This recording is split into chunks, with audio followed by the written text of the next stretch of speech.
जय श्री राधा रानी सरकार की, जय श्री कृष्ण भगवान की, जय श्रीमद् भागवत महापुराण की, जय सद्गुरुदेव श्री बंसी वाले महाराज की।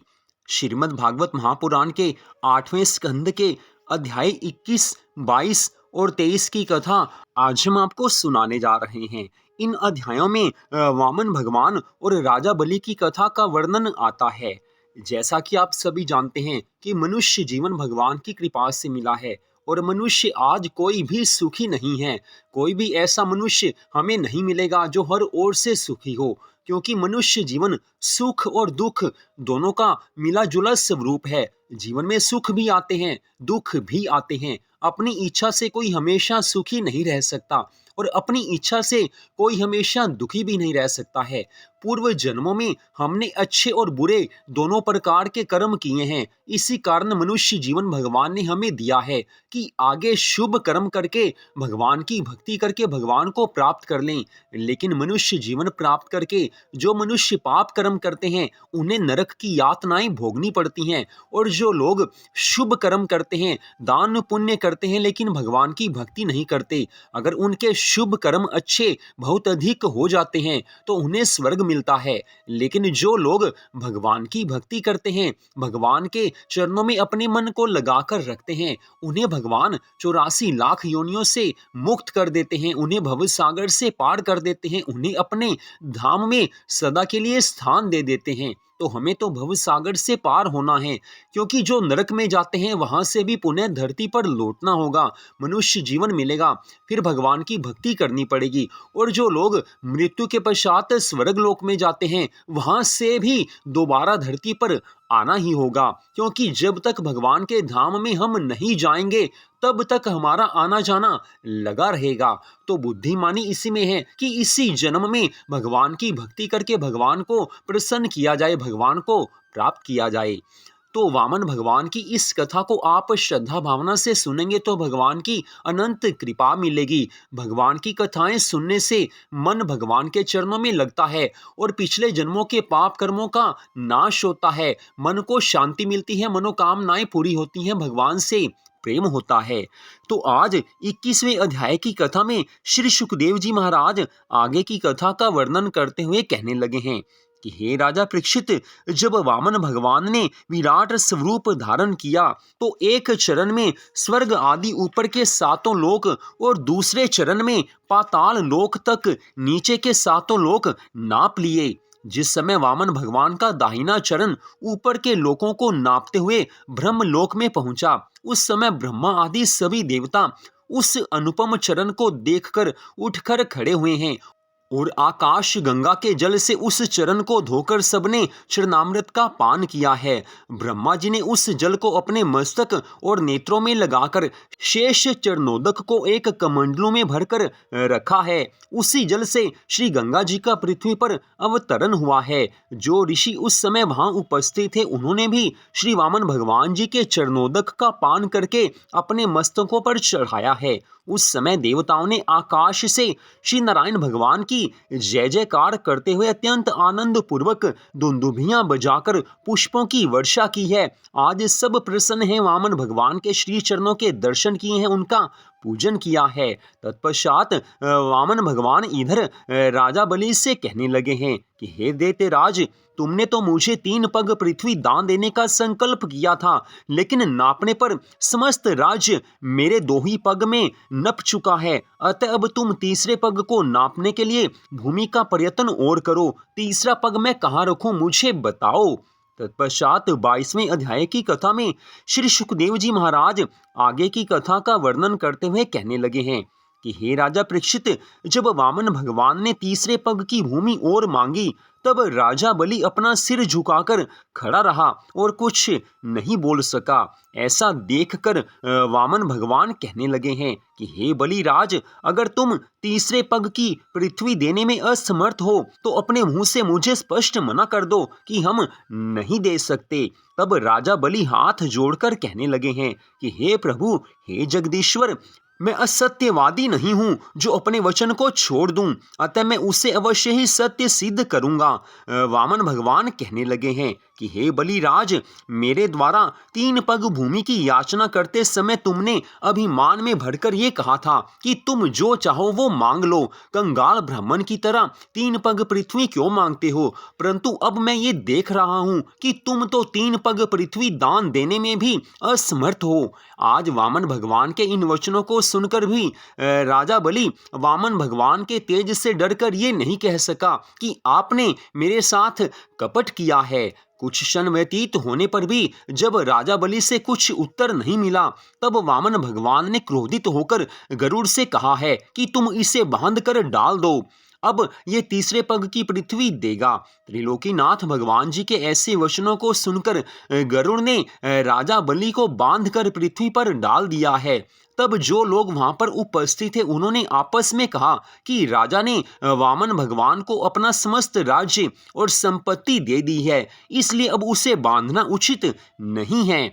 ऐसा सुनकर देवऋषि नारद जी ने सबको समझाया है कि श्री नारायण भगवान तो एक लीला कर रहे हैं, राजा बलि के सत्य का परीक्षण कर रहे हैं। उधर वामन भगवान ने राजा बलि से पुनः 1 पग पृथ्वी मांगते हुए कहा है कि हे राजन, तू इंद्र से बढ़कर राजा बनना चाहता था, लेकिन अब तुझे तेरे गुरु शुक्राचार्य के शाप से नरक का अधिकारी बनना पड़ेगा। तब राजा बलि ने हाथ जोड़ते हुए उत्तर दिया है कि हे प्रभु, हे भगवान, मैं अपने वचन से बंधा हुआ आपको नमस्कार करता हूँ। आप तीसरे पग की पृथ्वी के बदले में अपने चरण को मेरे मस्तक पर रखकर मेरे शरीर को ही नाप लीजिए। यद्यपि आप ये कहें कि जब तेरा 3 लोक 14 भुवन का राज्य मेरे 2 ही पग के बराबर बैठा है, तो मेरे 1 पग के बराबर तेरा ये शरीर कैसे हो जाएगा? तो हे प्रभु, इस बात पर मेरा कहना यह है कि मेरा ये शरीर जो कुछ ही समय पहले समस्त संपत्ति और तीनों लोकों के राज्य का स्वामी था, 1 पग पृथ्वी से बहुत ज्यादा महत्व रखता है। हे त्रिलोकीनाथ, मैंने ऐसा सुना है कि जो मनुष्य एक बार भी आपका नाम ले लेता है वह नरक में वास नहीं करता है। फिर हे प्रभु, मेरे सामने तो आप साक्षात उपस्थित हैं, फिर मैं आपके होते हुए नरक में कैसे जा सकता हूँ?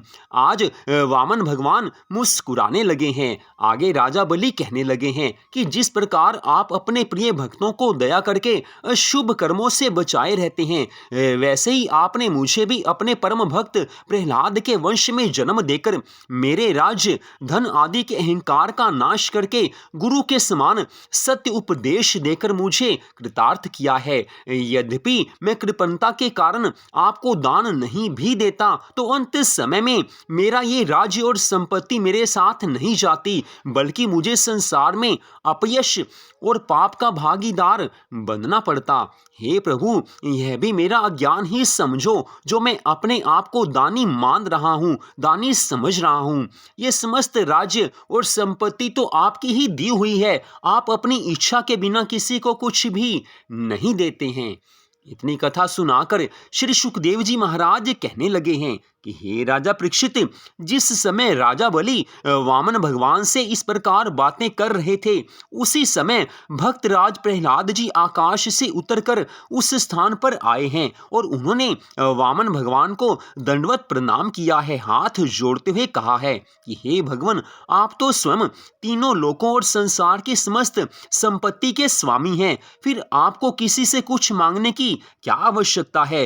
राजा बलि ने आपके द्वारा प्राप्त किया हुआ राज्य और जो कुछ भी उसके पास था वो सब का सब आपके समर्पण कर दिया है। इसलिए हे त्रिलोकीनाथ, अब आप इसे अपने श्री चरणों का दास समझकर मुक्त कर दीजिए। जब प्रहलाद जी महाराज जी इस प्रकार विनती कर चुके, तब राजा बलि की पत्नी विंध्यावली हाथ जोड़कर भगवान श्री वामन जी से कहने लगी हैं कि हे प्रभु, ये आपने कैसा न्याय किया जो इन्हें बांध कर यातना दी है, क्योंकि संसार की समस्त वस्तुओं के स्वामी आप ही हैं और आप ही अपनी इच्छा से कौतुक करके तीनों लोकों को उत्पन्न करते हैं। हाँ, इन्हें अभिमान सहित ये नहीं कहना चाहिए था कि आप जो कुछ मांगेंगे वो मैं आपको अवश्य दूंगा।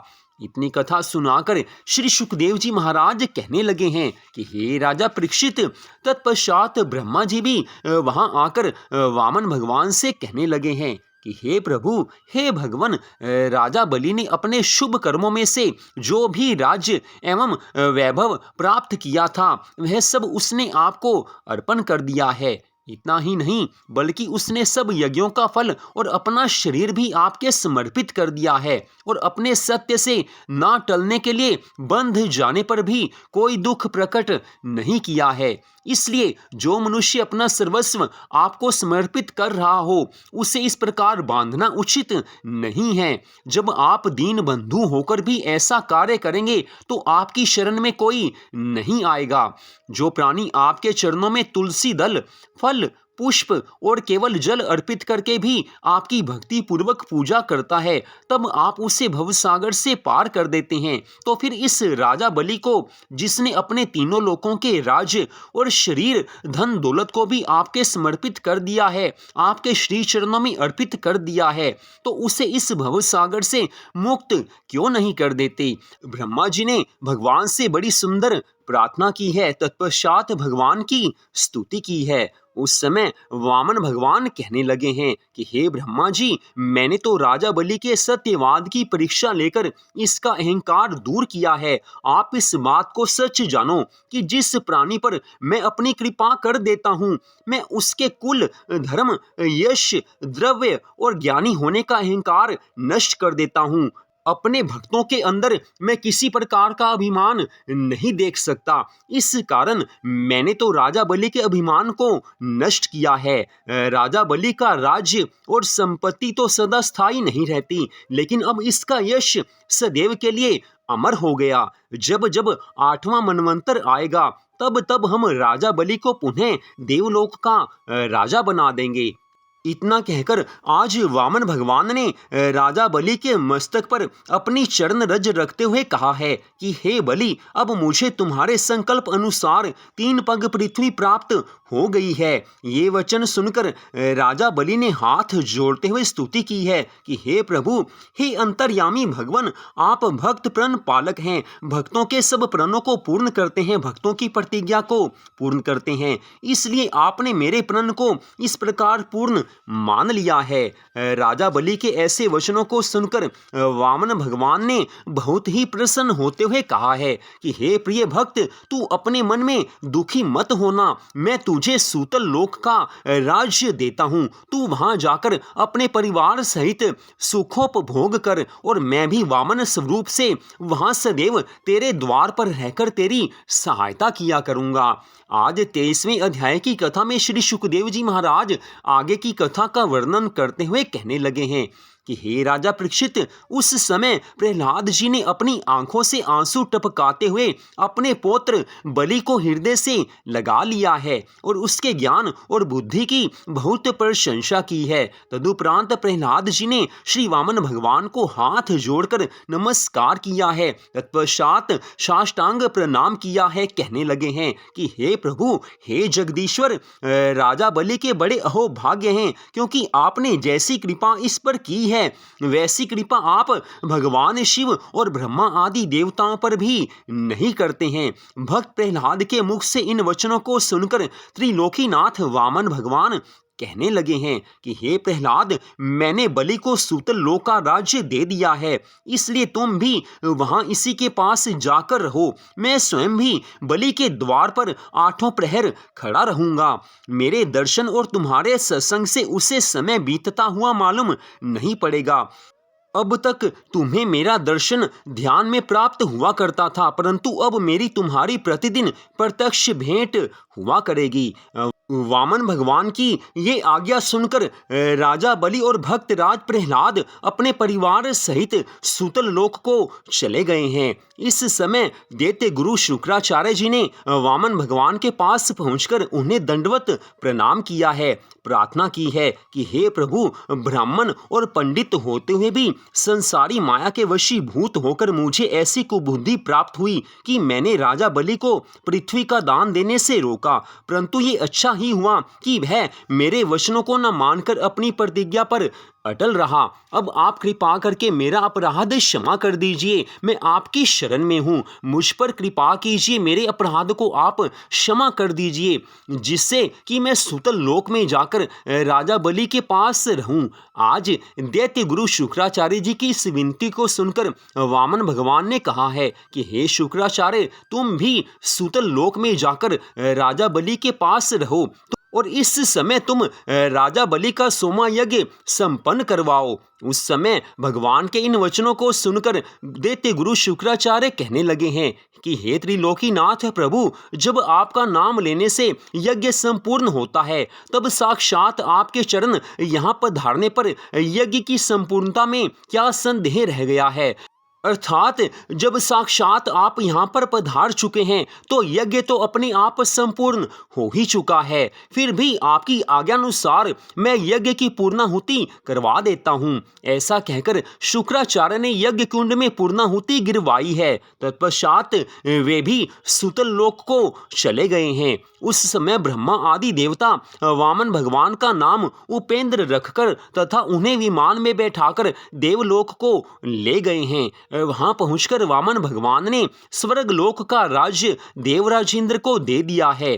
तब सब देवता श्री वामन भगवान तथा अदिति के यश का गान करते हुए अपने अपने लोक में विराजमान हुए हैं। उस समय देवराज इंद्र पुनः अपना राज्य करने लगे हैं। तत्पश्चात श्री वामन भगवान को भी इंद्र ने अपने लोक में विराजमान किया है। इतनी कथा सुनाकर श्री सुखदेव जी महाराज कहने लगे हैं कि हे राजा परीक्षित, हमने तुम्हें वामन अवतार की इस कथा को सुनाया है जिसके बारे में तुमने पूछा था। जो मनुष्य इस कथा को श्रद्धा भावना से सच्चे मन से सुनेगा, पढ़ेगा अथवा दूसरों को सुनाएगा, वह अवश्य ही मुक्ति पद को प्राप्त होगा। तो इस कथा में वामन भगवान ने राजा बलि को सूतल लोक का राज्य दे दिया है। भगवान जब कृपा करने पर आते हैं तो अपार यश, धन, संपत्ति, ऐश्वर्य सब कुछ दे देते हैं। जो भगवान के चरणों की शरण में आ जाता है उसे किसी वस्तु की कमी नहीं रहती है, उसे संसार के सब सुख भी मिलते हैं और जीवन के अंत समय में उसे भगवान भवसागर से पार भी कर देते हैं। तो हमारा तो ये मनुष्य जीवन है, हमारी छोटी मोटी मनोकामनाएं होती हैं, कुछ ज़्यादा हमें चाहिए नहीं होता है, लेकिन हमें भगवान पर विश्वास नहीं होता। थोड़ा सा सोच विचार करना चाहिए कि हम टीवी पर जो न्यूज़ आती हैं उस पर विश्वास कर लेते हैं, न्यूज़पेपर में अखबार में कुछ पढ़ते हैं उस पर विश्वास कर लेते हैं, कोई हमें कुछ कहता है उस पर हम विश्वास कर लेते हैं। लेकिन हमारे धर्म ग्रंथों में भगवान ने जो जो उपदेश दिए हैं, जो जो कथाएं धर्म ग्रंथों में आई हैं, उन पर विश्वास हमारा नहीं होता है, हमें भगवान पर विश्वास नहीं होता है। ये सबसे बड़ी अज्ञानता है। संसार पर विश्वास हम कर लेते हैं, प्रभु पर विश्वास नहीं करते हैं, इसी कारण हमारी मनोकामनाएं पूरी नहीं होती। भगवान पर विश्वास ना करने के कारण ही हमें सच्ची शांति नहीं मिलती है। लेकिन आजकल के इस समय में भी जो लोग भगवान की पूरी श्रद्धा भावना से सच्चे मन से भक्ति करते हैं, भगवान पर पूर्ण विश्वास रखते हैं, उन्हें सुख संपत्ति आनंद प्राप्त होता है, सच्ची शांति भी उन्हें प्राप्त हो जाती है और जीवन के अंत समय में भगवान उन्हें मोक्ष दे देते हैं, अर्थात भवसागर से पार कर देते हैं। दूसरे शब्दों में कहें तो भगवान उन्हें अपने वैकुंठ लोक में गोलोक धाम में सदा के लिए स्थान दे देते हैं। तो आज की इस परम सुंदर कथा का यहीं पर विश्राम होता है। इस कथा को आपने सुना, आप सबका हार्दिक धन्यवाद। जय श्री राधा रानी सरकार की, जय श्री कृष्ण भगवान की, जय सद्गुरुदेव श्री बंसी वाले महाराज की, जय श्रीमद् भागवत महापुराण की। जय जय श्री राधे, जय जय श्री राधे, जय जय श्री राधे श्याम।